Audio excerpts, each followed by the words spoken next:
नमस्कार। स्वत्व के डिजिटल प्लेटफॉर्म पर आपका स्वागत है। संपूर्ण भारत दुखी है, शोक मना रहा है।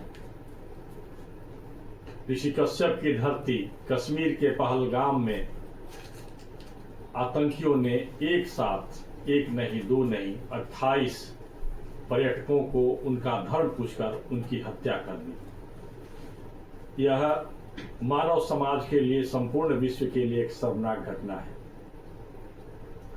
कश्मीर के पहलगाम में पर्यटकों का धर्म पूछकर उनकी सामूहिक हत्या ने भारत के लोगों को हृदय से उद्वेलित कर दिया है। आतंकियों द्वारा मारे गए लोगों के शव का उनके प्रांत के लोग इंतजार कर रहे हैं।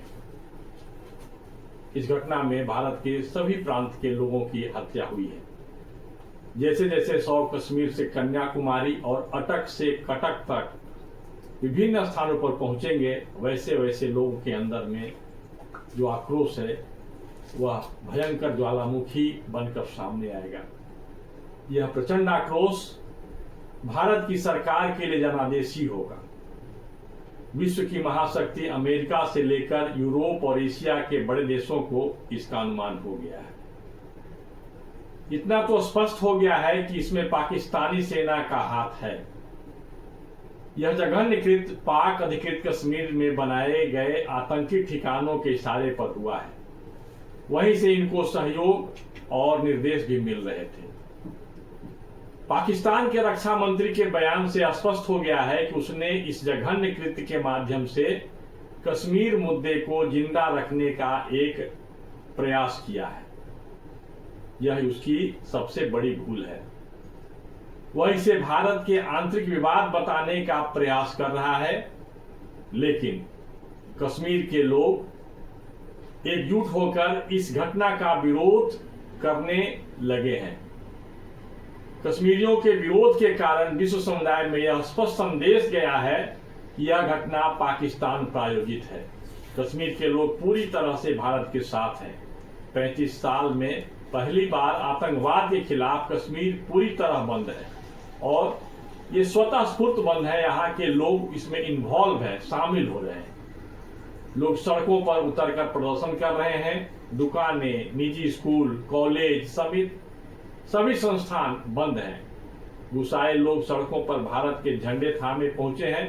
पाकिस्तान के झंडे जलाए जा रहे हैं। सड़कों पर उतरकर पाकिस्तान के खिलाफ नारेबाजी की जा रही है।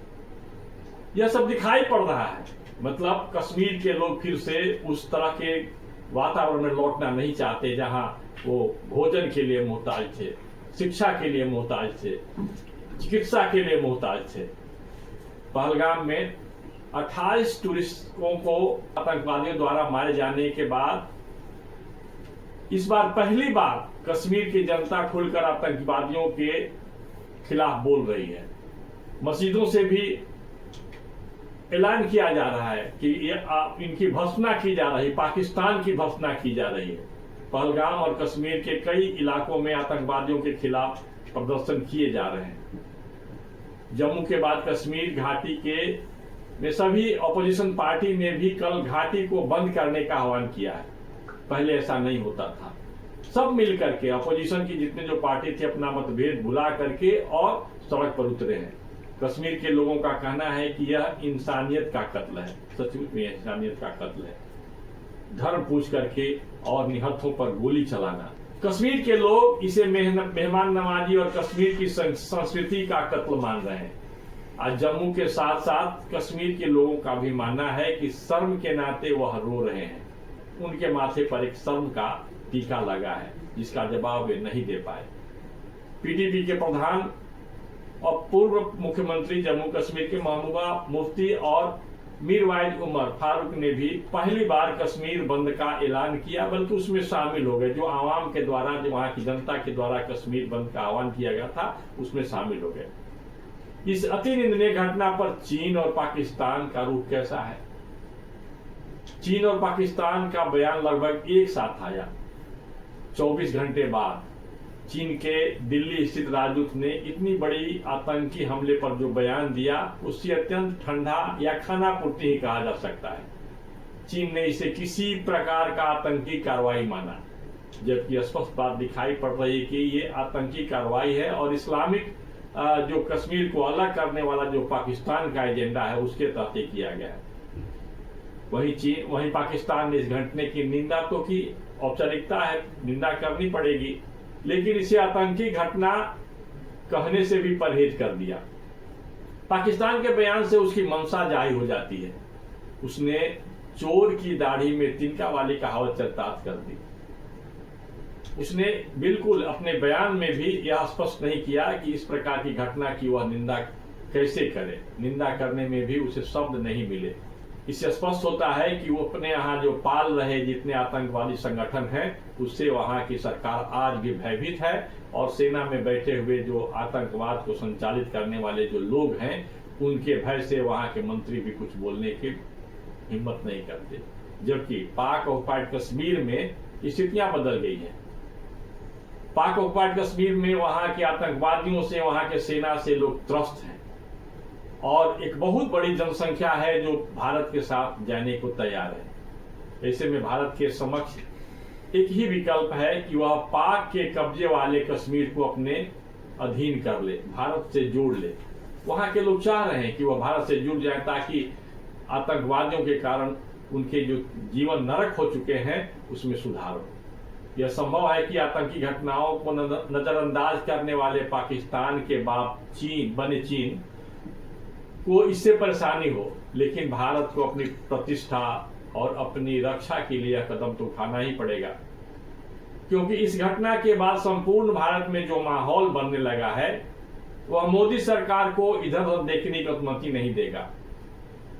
अमेरिका, ऑस्ट्रेलिया, फ्रांस, रूस, यूरोपीय संघ में जितने जो शामिल देश हैं सो, संयुक्त राष्ट्र संघ, इजराइल जैसे सैकड़ों देशों के राष्ट्राध्यक्षों ने जो संदेश दिया है वह भारत को आत्मरक्षा के लिए कदम उठाने की सहमति जैसा है।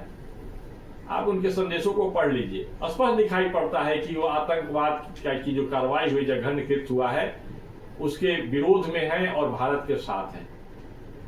भारत के प्रबल जन आक्रोश की आंधी में भारत के अंदर बैठे चीन और पाकिस्तान के स्लीपर सेल और एजेंट भी कहीं उधी आ जाएंगे। उनका पता ही नहीं चलेगा कि वो कहाँ हैं। उनके आसपास उनके मुंह पर थूकने वालों की भीड़ रहेगी। अभी से लोगों ने शुरू कर दिया, सोशल मीडिया पर जा करके देखिए। कोई अशोक पांडे हैं जो लिखते हैं कि इस पूरे मामले को डाइवर्ट करने के लिए, जस्टिफाई करने की बात करते हैं, तो उन पर किस प्रकार की प्रतिक्रिया आ रही है, क्योंकि इस घटना ने भारत के अस्तित्व पर प्रहार किया है और लोग समझने लगे हैं, यहाँ की बहुमत, ये बहुसंख्यक जो लोग हैं वो समझने लगे हैं कि अब हमारे अस्तित्व पर संकट आ चुका है। बंगाल में मुर्शिदाबाद की घटना, इससे लोग दुखी थे, त्रस्त थे। इसी बीच कश्मीर की ये घटना लोगों के जो अंतर मन में जो आक्रोश था, दुख था, उसे प्रकट करने का एक अवसर दिया है। इस वीडियो में बस इतना ही। शोध के साथ कश्मीर से संबंधित अन्य बातों को हम आपके सामने लाने का प्रयास करेंगे। फिर मिलेंगे। कश्मीर में जो आतंकवादियों के प्रहार से मारे गए जो हमारे देश के बंधु हैं, कुछ विदेश के लोग हैं, उनको उनकी आत्मा की शांति के लिए परमात्मा से प्रार्थना। फिर मिलेंगे।